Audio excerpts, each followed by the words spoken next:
ಎಲ್ಲರಿಗೂ ಮೈತ್ರಿಸ್ ಲಾಸ್ಗೆ ವೆಲ್ಕಮ್. ನಾನಿವತ್ತು ನಿಮ್ಮ ಜೊತೆ ಶೇರ್ ಮಾಡ್ತಿರೋ ರೆಸಿಪಿ ನನ್ನಮ್ಮ ಮಾಡೋ ರೀತಿ ಮೊಳಕೆ ಕಟ್ಟಿ ಸಾಂಬಾರು ಮುದ್ದೆ ಜೊತೆ ಕಾಂಬಿನೇಷನ್ ಆಗಿ ಮಾಡಿದ್ದಾರೆ.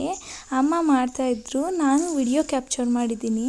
ನೋಡಿ, ಮುದ್ದೆ ಮೇಲೆ ತುಪ್ಪ ಹಾಕ್ಕೊಂಡು ಸಾಂಬಾರು ಜೊತೆ ಮುದ್ದೆ ಮುರ್ಕೊಂಡು ತಿಂತಾಯಿದ್ರಂತೂ ತುಂಬಾ ರುಚಿಯಾಗಿತ್ತು. ಮಾಡೋದು ಹೇಗೆ ಅಂತ ನಿಮಗೂ ತೋರಿಸ್ತೀನಿ. ತುಂಬಾ ರುಚಿಯಾಗಿ ಬಂದಿದೆ. ನೋಡೋಣ ಬನ್ನಿ ಮಾಡೋದು ಹೇಗೆ ಅಂತ. ನೋಡಿ, 2 ಥರ ಮಸಾಲೆನ ರುಬ್ಕೊಬೇಕಾಗುತ್ತೆ. ಮೊದಲನೇ ಮಸಾಲೆಗೆ 2 ಮೀಡಿಯಮ್ ಸೈಜ್ ಈರುಳ್ಳಿನ ಕಟ್ ಮಾಡಿ ಹಾಕ್ಕೊಂಡಿದ್ದೀನಿ. ಅದಾದಮೇಲೆ 1-2 ಗೆಡ್ಡೆ ಬೆಳ್ಳುಳ್ಳಿನ ನಾನಿಲ್ಲಿ ಬಿಡಿಸಿಟ್ಟಿದ್ದೀನಿ, ಅದನ್ನು ಕೂಡ ಹಾಕ್ಕೊಂಡಿದ್ದೀನಿ. ಅದಾದಮೇಲೆ ಶುಂಠಿ, 1-2 ಇಂಚು ಶುಂಠಿನ ಹಾಕ್ಕೊಂಡಿದ್ದೀನಿ. ಮೇನ್ ಇಂಗ್ರೀಡಿಯೆಂಟ್ಸ್ ಏನು ಗೊತ್ತಾ, ಮಸಾಲ ಪುಡಿಗೆ ಚಕ್ಕೆ ಲವಂಗ ಎಲ್ಲ ಹಾಕಿರ್ತಾರೆ, ಆದರೂ ಎಕ್ಸ್ಟ್ರಾ ಫ್ಲೇವರ್ಗೋಸ್ಕರ 2 ಲವಂಗನೂ ಸ್ವಲ್ಪ ಚಕ್ಕೆನ ಆ್ಯಡ್ ಮಾಡ್ಕೊತಾ ಇದ್ದೀನಿ ನಾನಿಲ್ಲಿ.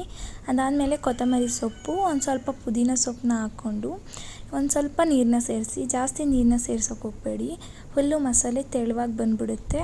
ಅದಕ್ಕೋಸ್ಕರ ಇಲ್ಲಿ ನೋಡಿ, ಈ ಥರ ಮಸಾಲೆನ ನೈಸ್ ಪೇಸ್ಟಾಗಿ ರುಬ್ಕೊಂಡಿದ್ದೀನಿ ನಾನು. ಇನ್ನೊಂದು ಮಸಾಲೆ ಏನಂದರೆ ತೆಂಗಿನಕಾಯಿ ಮತ್ತು ಟೊಮೆಟೊ. ಒಂದು ಚಿಕ್ಕ ಹೋಳು ತೆಂಗಿನಕಾಯಿಗೆ 6 ಟೊಮೊಟೊನ ಹಾಕ್ಕೊಂಡು ನಾನಿಲ್ಲಿ ರುಬ್ಕೊಂಡಿದ್ದೀನಿ. ಈಗ ನೋಡಿ, ಮೊಳಕೆ ಕಟ್ಟಿರೋದು ಕಾಳು, ನಾವೇ ಮನೆಯಲ್ಲಿ ಮೊಳಕೆ ಕಟ್ಟಿರೋದು, ತುಂಬಾ ಚೆನ್ನಾಗಿ ಬಂದಿತ್ತು ಮೊಳಕೆ ಅಂತೂ ಕಾಳುಗಳಲ್ಲಿ. ಅದಾದಮೇಲೆ ಕುಕ್ಕರ್ಗೆ ಎಣ್ಣೆ ಹಾಕಿ, ಅದಾದಮೇಲೆ ಸಾಸಿವೆ, ಕರ್ಬೇವಿನ ಸೊಪ್ಪು, ಈರುಳ್ಳಿನ ಹಾಕ್ಕೊಂಡು ಸ್ವಲ್ಪ ಫ್ರೈ ಮಾಡಬೇಕು. ಅದಾದಮೇಲೆ ಮೊದಲನೇದು ರುಬ್ಬಿದ್ದೀವಲ್ಲ ಮಸಾಲೆ, ಅದನ್ನ ಹಾಕಿ ನೀಟಾಗಿ ಫ್ರೈ ಮಾಡಬೇಕು. ಇದು ಹಸಿ ವಾಸನೆ ಎಲ್ಲ ಹೋಗಬೇಕು. ಸ್ವಲ್ಪ ಕಲರ್ ಚೇಂಜ್ ಆದಂಗೆ ಕಾಣಿಸುತ್ತೆ, ಹಸಿ ವಾಸನೆ ಎಲ್ಲ ಹೋಗಿ. ಅದಾದಮೇಲೆ ಅದಕ್ಕೆ ಕಾಳನ್ನ ಸೇರಿಸ್ಬೇಕಾಗುತ್ತೆ. ನೋಡಿ, ಇವಾಗ ಸಾಂಬಾರಿಗೆ ಎಷ್ಟು ಬೇಕೋ ಅಷ್ಟು ಮಸಾಲನ್ನ ಒಂದು ಕಡೆ ತೆಗೆದಿಟ್ಕೊಂಡಿದ್ದೀವಿ. ನೋಡಿ, ಹಸಿ ವಾಸನೆ ಎಲ್ಲ ಹೋದ್ಮೇಲೆ ಇದಕ್ಕೆ ಕಾಳನ್ನ ಆ್ಯಡ್ ಮಾಡಿಬಿಟ್ಟು ಸ್ವಲ್ಪ ಹೊತ್ತು ಕಾಳನ್ನ ಫ್ರೈ ಮಾಡಬೇಕಾಗುತ್ತೆ. ಈ ಮಸಾಲೆ ಎಲ್ಲ ಕಾಳಿಗೆ ನೀಟಾಗಿ ಒಂದೋ ಥರ ಫ್ರೈ ಮಾಡ್ಕೊಬೇಕಾಗುತ್ತೆ. ಒಂದು 5 ಮಿನಿಟ್ಸ್ ನೀಟಾಗಿ ಫ್ರೈ ಮಾಡ್ಕೊಳ್ಬೇಕು. ಮಸಾಲೆ ಎಲ್ಲ ಚೆನ್ನಾಗಿ ಹಿಡಿಯುತ್ತೆ. ಇನ್ನೊಂದು ಕಡೆ ನಾವು ಮಸಾಲೆ ಏನು ತಗೊಂಡಿದ್ವಲ್ಲ, ಅದನ್ನು ತೆಂಗಿನಕಾಯಿ ಮತ್ತು ಟೊಮೊಟೊ ರುಬ್ಬಿದ್ದೀವಲ್ಲ ಅದಕ್ಕೆ ಸೇರಿಸ್ಕೊಂಡು ಚೆನ್ನಾಗಿ ಮಿಕ್ಸ್ ಮಾಡ್ಕೊಬೇಕು. ಮಸಾಲು ಹಂಗೆ ಹಾಕಿದ್ರೆ ಗಂಟಾಗುತ್ತೆ ಅನ್ನೋ ಕಾರಣಕ್ಕೋಸ್ಕರ ಈ ಥರ ಮಿಕ್ಸ್ ಮಾಡ್ಕೊಬೇಕು. ನೋಡಿ, ನೀಟಾಗಿ ಮಿಕ್ಸ್ ಮಾಡ್ಕೊಳ್ಳಿ ಮಸಾಲನ್ನ. ನೀರು ಬೇಕಾದ್ರೂ ಸ್ವಲ್ಪ ನೀರನ್ನ ಹಾಕ್ಕೊಂಡು ಕಲಿಸ್ಕೊಳ್ಳಿ. ಈ ಮಸಾಲೆನ ಇವಾಗ ಕಾಳಿಗೆ ಸೇರಿಸ್ತಾ ಇದ್ದೀನಿ ನಾನು. ಇದು ಕೂಡ ಹಸಿ ವಾಸನೆ ಹೋಗಬೇಕು ಅನ್ನೋ ಕಾರಣಕ್ಕೋಸ್ಕರನೇ ಮೊದಲೇ ಸೇರಿಸ್ಕೊಂಡು 1-2 ನಿಮಿಷ ಫ್ರೈ ಮಾಡ್ಕೊಬೇಕು.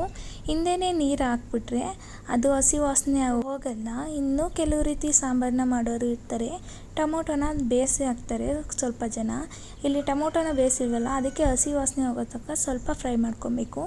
ನೀರು ನಿಮಗೆ ಸಾಂಬಾರು ಯಾವ ಹದಕ್ಕೆ ಬೇಕೋ ಆ ಹದಕ್ಕೆ ನೋಡ್ಕೊಂಡು ಹಾಕ್ಕೊಳ್ಳಿ. ಯಾಕೆಂದರೆ ಸ್ವಲ್ಪ ಕಮ್ಮಿನೂ ಇರಬಾರ್ದು, ಸ್ವಲ್ಪ ಜಾಸ್ತಿನೂ ಇರಬಾರ್ದು. ಅಂದರೆ ಸಾಂಬಾರು ತೆಳುವಾಗೂ ಇರಬಾರ್ದು, ಗಟ್ಟಿಗೂ ಇರಬಾರ್ದು. ಆ ಥರ ಕ್ವಾಂಟಿಟಿಲಿ ನೀರನ್ನ ನೋಡ್ಕೊಂಡು ಹಾಕ್ಕೊಳ್ಳಿ. ಅದಾದಮೇಲೆ ಲಾಸ್ಟಲ್ಲಿ ರುಚಿಗೆ ತಕ್ಕಷ್ಟು ಉಪ್ಪು ಹಾಕಿ ನೀಟಾಗಿ ಮಿಕ್ಸ್ ಮಾಡ್ಕೊಬೇಕು. ನೀಟಾಗಿ ಉಪ್ಪು ಕರಗೋವರೆಗೂ 1-2 ನಿಮಿಷ ಇದನ್ನು ಕೈ ಆಡಿಸ್ಬಿಟ್ಟು, ಅದಾದಮೇಲೆ ಲಾಸ್ಟಲ್ಲಿ ನೋಡ್ಕೊಳ್ಳಿ ಸಾಂಬಾರು ಕ್ವಾಂಟಿಟಿ ಹೆಂಗಿದೆ ಅಂತ. ಅಂದರೆ ತೆಳುವಾಗಿ ಬೇಕಾ ನಿಮಗೆ ಗಟ್ಟಿಗೆ ಬೇಕಾ ಅಂತ ನೋಡಿಕೊಂಡು ಲಾಸ್ಟಲ್ಲಿ ಲಿಡ್ ಕ್ಲೋಸ್ ಮಾಡಿ 3 ವಿಷಲ್ಸ್ ಆದರೆ sambar ready. Thank you for watching.